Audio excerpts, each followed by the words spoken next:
Well, good morning, everyone. This session really focuses on trying to provide you as parents with some advice and some tools and, some resources to be able to meet the needs of your students that may come up throughout the course of their time here in the college. Our philosophy around working with parents is one of partnership. We understand that you are the most important person in your student's life. And when something comes up, whether it's stressed out about a midterm exam, or maybe it's a paper they didn't do as well on as they wanted to, maybe they're not feeling well, maybe they're just feeling a little bit down, you're going to be the one who gets that phone call. And so what we want to be able to do is to provide you with some advice and some resources to be able to have those conversations with your student and help them as they proceed along their process of becoming a self-sufficient adult. I hear from a lot of parents along the way, I'm just not sure if my son or daughter is ready to take care of themselves.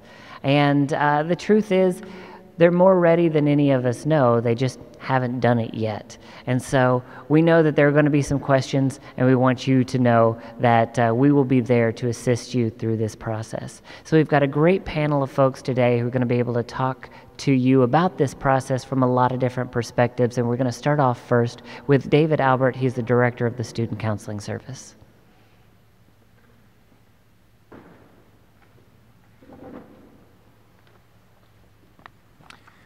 Good morning and welcome. My name's Dave Albert. I'm director of the Student Counseling Service, and I'm a clinical psychologist.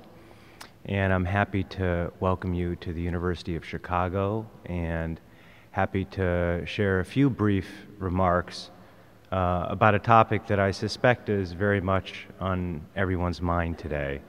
I'd like to talk a little bit about letting go. So letting go of our children, even our emerging adult children, is not an easy thing to do. And it's especially hard to do in this era of the smartphone, which allows all of us to tether ourselves to our children with tremendously seductive ease. Gone are the days of the Sunday evening telephone check-ins from the dorm telephone, right? Now it's all texts and Instagram and Facebook and Twitter and whatever else I'm not keeping up with. Now we're able to instantly share photos with our children of what we're eating for dinner, right? And when I was in college, never in my wildest dreams did I imagine that such a day would come. It takes real effort to step back and to give our children room to live their lives with some degree of autonomy and privacy. And what I'd like to suggest to you is that while it is harder than ever to do this, it is, I believe, more important than ever to do this. The metaphor that comes to mind is one that's likely familiar to most, if not all of you, and that is teaching our children to ride a bike. The other day, I was speaking with my youngest son, and I asked him what his happiest early childhood memory was. Right? This is the sort of question that psychologist parents ask their children. His answer was very meaningful to me. He said, "My happiest memory is when you were teaching me to ride a bike, and I was pedaling, and I looked at you, and I realized that you were no longer holding on." And his answer surprised me because later that day, and I remember this vividly, he took a rough fall, and I brought him home covered in scrapes and scratches and bruises, and I felt guilty about that fall for a very long time, actually. But this is not the part that he remembers. What he remembers is that that was a moment where he did something really difficult on his own. And I've seen over time how this has become a memory that he draws upon for strength when he needs to do something difficult on his own, whether it's in the classroom or on an athletic field or in a social situation. And so later today, when your child approaches Cobb Gate and prepares to enter the Bartlett Quad and join the class of 2019, you will look at your child and you will realize that it's time to let go. And this may be harder for you than for your child. It's usually the parents who are crying, I've noticed. And so it should be. But I encourage you over the next days and weeks and months to let your child learn to ride, to cheer them on, and to know that when they fall, and they inevitably will fall, that we are here to help them up. This is an area where this university in particular really excels. You've probably already heard a lot about all of the services that are available to our students. You'll hear more this morning. My service, the student counseling service, is one of many examples. So you can rest assured that when you leave campus, your children will not be, everybody says your students, but they're your children, right? Your children will not be on their own. But they will be taking a very real step toward independence and self-reliance, and I'm confident that one day they will thank you for this precious gift. Thank you.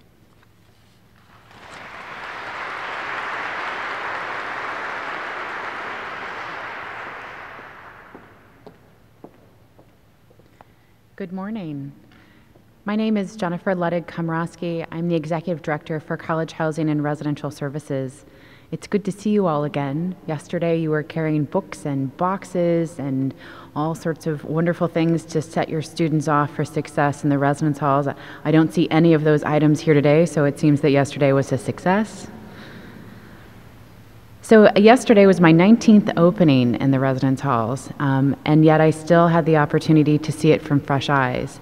My husband and I recently became parents to twins, and I have to tell you there's something particularly special about being on probably the opposite end of that transition there. I know that these are hard days as you think about what's next for your students. I hope you also feel really good about the choice that your children have made. The University of Chicago, in particular their college housing experience, should be a phenomenal one. There are so many ways that your student will be able to connect with others here in our residence halls. We're simply different. The work that we do here in the residence halls is unique to some of the programs you may have seen at other institutions, perhaps where your children have otherwise gone. So here at the university, we have 38 houses across 14 residence halls.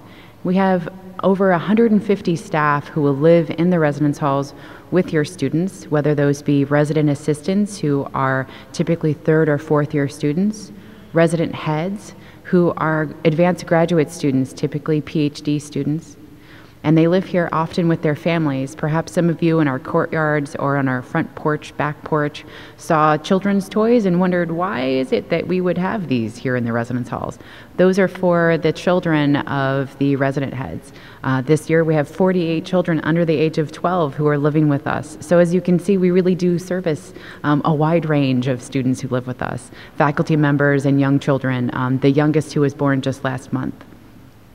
We also have the privilege of working with 12 resident masters, faculty here at the university who live with their families in addition to the resident heads here in our residence halls. We manage a program called Faculty Fellows, which is an opportunity for faculty members here at the university who may not yet live with us but are interested in supporting your students in the residence halls. They attend study breaks, they lead lecture series, they invite their friends over to have conversations at house tables or in house lounges. And those friends just happen to be Nobel Prize winners. So that's a fabulous guest to have at your house table. And that happens more often than you would think. Our faculty members here at the University of Chicago are incredibly generous with their time, whether they're faculty members in the college or any of our other academic units here at the university. They're interested in investing in your students and enjoy their time. And it's not just because of the free dinner, but it's because they really enjoy the conversations with your students. Your students are why we're here to do the work we do. We find them inquisitive and interesting, bright. They ask us good questions, questions that keep us on our toes, and we hope they continue to do that. College housing and residential services isn't just the community building efforts that you see in the individual houses. We're also the department responsible for your student's roommate assignment. We help with finding perhaps a room change, finding a new roommate. We do all of the billing for your room and board assignments. We're also responsible for facility repairs and renovations that happen within the residence halls. So pretty much anything that happens from A to Z within the residence hall, college housing and residential services is responsible for those efforts. We also provide a variety of amenities when they live with us, whether that be laundry, and there will be plenty of pink socks as students figure out how to navigate their first laundry experience. Whether that's cable, front desk services, mail. So we're pretty sure that this is the year we're going to break 100,000 packages amongst the residence halls. So continue to send the cookies, send the birthday cards, send books and other supplies that your students may need. We're pretty sure this will be the year. In addition, we provide computer labs and other support services in each of the residence halls. We're quite excited about the services that we do provide students and look forward to meeting each of your students. This past week, I had an opportunity to speak with the resident assistants who are students in the college who play a leadership role in each of the houses and ask them what some of their tips were for new parents. If they were to up here speaking with you, what are some of the things that they would share? So they offered me 5 tips. One is to ensure that you're communicating with your student. As Dave mentioned, this isn't necessarily the age of the Sunday night phone call, but we do hope you keep that tradition alive. Have a conversation with your student on how is it that you'll be communicating, in particular your first quarter. Will it be a Skype conversation? Will you start to increase your text plan? Will you be using Google Chat or perhaps the very boring analog telephone? How is it that you'll be communicating with your student once they're here full time? We encourage them to plan ahead for success and also plan for failure. How will that feel? How will they communicate around that? When they apply for that first fellowship, perhaps that's not the right fit. What will that feel like and how will they talk to you about that? It's oftentimes difficult for students who have been such superstars, otherwise they wouldn't be here, as they start to experience some areas where they're not the number one in their class, where they're not the first chosen for the fellowship. How is it that they'll have that conversation and share that information with you? Try. Our resident assistants recommend that they try, which I love. Try something new, try to meet new people, experience something you haven't done before, try something scary, try something that feels maybe a bit uncomfortable, try things that feel comfortable. Get involved. They encourage your students to think about residence hall council. Think about applying to be a resident assistant or a resident master assistant. There's so many opportunities just within the residence halls alone where you can get involved and meet fellow University of Chicago students. And then lastly, perhaps my favorite tip from our resident assistants, they're encouraging your students to dilly-dally. Find time that isn't scheduled. Sit in any number of our gardens in the residence halls or across campus. You smell the proverbial roses. Enjoy time that isn't scheduled, that isn't in a classroom, and that's truly where some of that great growth might occur. It's a privilege to work with each of your students, to work with you. We're planning on a phenomenal year, and we know you join us in those plans. Again, welcome to the University of Chicago.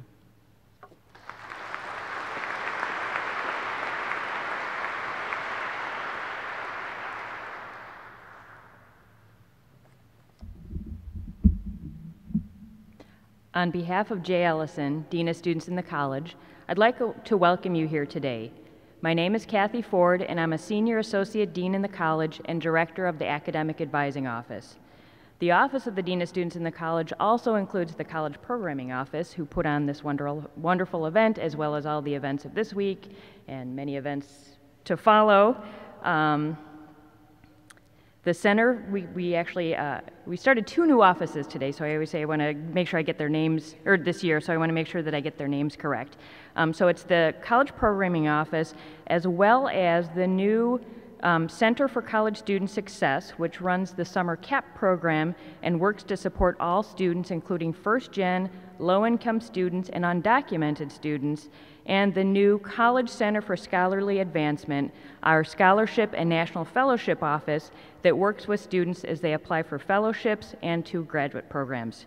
All of our offices are located in Harper Memorial Library, and we all work closely together to support college students. The Academic Advising Office is made up of 7 deans and 25 advisors, and actually your child is meeting right now with his or her advisor. Each student who enters the college is assigned an academic advisor and will work with an advisor over the course of their 4 years here. All the college advisors are trained as generalists, and we're prepared to advise students across the spectrum of more than 75 majors and 50 minors. We help students develop their individual path and assist them as they navigate through the curriculum towards a degree. In short, we're here to help students be successful for the next 4 years. We work closely with all our partner offices on campus and are able to make recommendations for our advisees based on our knowledge of resources and our knowledge of our advisees. We consider our students to be young adults, and our conversations with them are confidential, and by law we can't share them without their permission. Parents who want to know how their student is doing, though, are encouraged to ask them directly.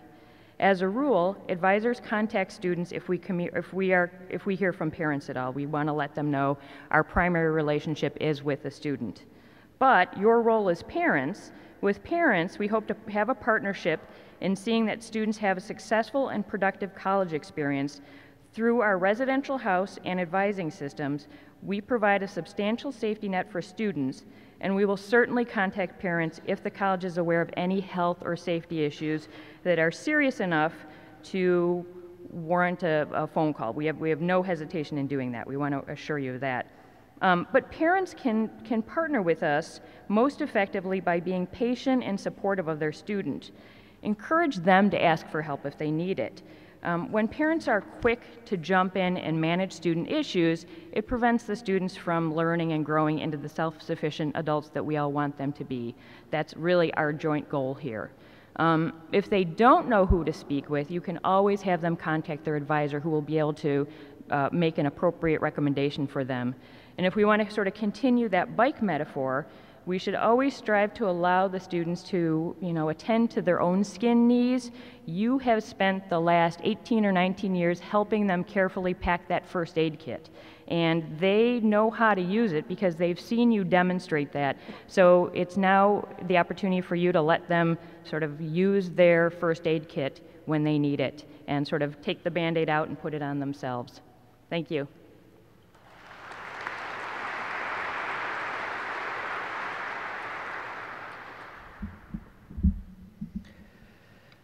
So my name is Matthew Hendricks. I don't believe I introduced myself. I am the Senior Associate Director of College Programming in the College Programming Office that, as Kathy pointed out, we are a part of the Dean of Students area in the college. Our office has a kind of a unique opportunity to be able to see students develop over time. So we, after admissions admits your student, we are the first to reach out to them, and we are the ones who communicate with them all through the summer and then into the academic year. And we continue to provide programming and work with your students all the way through to graduation, where we are the last group that they see, as we're the organizers of Senior Week and a lot of the activities that they do. So it's kind of an interesting opportunity to get to know your students in a different way outside of the classroom. Ostensibly, our mission is to provide co-curricular programming that allows them to take what they've learned in the classroom and combine it with skills outside of the classroom so that they can do something with those when the opportunity arises for them. So we really start working with your students right away. But over the summer, as we start to get to know your students, we know, as you know, they're coming into the college somewhat green. My inbox is full all summer long with folks who say, I can't figure out how to get my CNET, or I didn't know how to update or upload my ID photo, or tell me when orientation is again. All of these questions. And as a parent, you hear these questions and you think, oh my goodness, how is this person ever going to run their life without me being there? I guarantee you were probably standing there saying, you did pack shoes, right? And a coat as you're heading to Chicago. All of these things are true of students as they come into college. And it's kind of remarkable to watch as they grow and develop across the 4 years. I was speaking with someone yesterday and they said, you know, my biggest concern is that there's a lot of opportunities here, but my student never reads their email. And I said, you know what, that's okay. As the person who sends out a lot of the emails for the college, I can tell you that 95% of college students do read their email, or at least open it, which is pretty good. That means if your student is in that 5%, there's somebody else around who's telling them what they need to be doing. So they're not going blind into all of this. And the great thing about the culture here at the University of Chicago is that the students really support one another. These are all incredible, high-achieving students. Even if your student feels like they are the admissions mistake, I guarantee you it's all in their head. They're not. They are incredible students who do incredible things, who make me feel incredibly bad about myself most of the time. But because they're so focused and they're so goal-driven and they're so open to trying to change the world, it also means that where they go, they take others with them. And so what happens is one student reads an email and they go to the house table and someone says, what are you doing tonight? And they say, well, I'm going to this, I can't remember the name of it, but it's something about strengths program. That's okay. They don't need to remember my marketing as long as they show up. And that person, that friend says, oh, well, should I do that too? I think I got some sort of email about it, but I didn't read it. And the other one will say, well, yeah, I mean, you might as well. Yeah, I'm going, so let's just go together.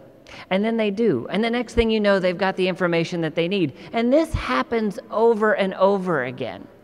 So the College Programming Office, we're here to provide kind of these just-in-time developmental steps for students. So we're going to start talking with them right away. So the end of October, we have our first-year student program called, in a series that we call the Steps to Success. We do a lot of stepping apparently in our programs. It's the series that leads up to the second and third year program called Taking the Next Step, and then fourth year, which is graduation and out the door. So what we want to do is provide students with the chance to learn skills. So the first one is trying to determine what are they good at and how do they talk about that, because that's going to be one of the most important traits to being able to fill out their resume or to being able to talk to employers or networking with other people. Then we help them take their high school resume and transition that into a college level one. Then they meet with upper class students to determine, what did you do in the summertime after you leave here? You know, when should I start applying for internship opportunities or research opportunities or whatever. We help them figure out etiquette. We help them figure out how to interact with folks in a networking session. We then introduce them to alumni and the great opportunities that come with the vast alumni base of this university. Step by step by step along the way, the University of Chicago is there. And that's just one office. And we work very closely with other offices. These folks here sitting on the stage, also career advancement and others, to be able to bring these opportunities together in a way that students will be able to engage with. All on their own, it would be overwhelming. But that's the great thing about the University of Chicago is we integrate all these things so that students can utilize them when they need them and be able to be positioned for success. And so it just kind of happens organically. It's a great magical process. By the time that I meet these same students at senior week, they're like transformed individuals. And all we did was get to watch them grow and develop. Now, along the way, you guys are going to have nights and opportunities where you think, oh my goodness, how do I help you along in this process? They will call you when they're sick, or they will call you when they're nervous or stressed out. And we want you to know as parents you're not alone. So the College Programming Office also does a number of different things for parents. We do run Family Weekend, which registration for Family Weekend does open this coming Wednesday. Family Weekend will take place October 23rd through the 25th, and it's a great opportunity for you to kind of get a taste of what college life is like on campus. Additionally, we do a electronic newsletter that comes out once a quarter that tries to capture what's going on in student life each quarter, giving you upcoming events, letting you know about offices and resources that are going to be timely for you. So we know what students are going to be struggling with. So during the first couple of weeks of the quarter, you're going to get a newsletter from us, and it's going to say, here's some information about this office. Lo and behold, during the quarter, you may need that, and so you'll have it in your back pocket. We also run the parent and family website for the university, and there's a lot of great information there. We've tried to take everything and put it in one spot so you don't have to go searching for it all over the place. This university has so much to offer that we want to make it easy for you. And of course, if you can't find something, there's a Contact Us button on there with my information and the College Programming Office's information, so you can always ask a question and we can point you in the right direction. We're there to help you find those resources because we do want you to have that communication that Jennifer was talking about. We do want you to be able to continue the conversations that you've always had, but this time we want your students to start really taking the initiative. I don't know how many times that I've had to say to a student, well, have you talked to your professor? No. Have you talked to your academic advisor? Have you talked to this person? It's reminding them of that step. And then once they've taken that step, they're good to go from there. Someone's going to be there. Your student is never alone here, and you guys should never feel alone at either. We want you to know that we are here to support you and answer whatever questions that you have.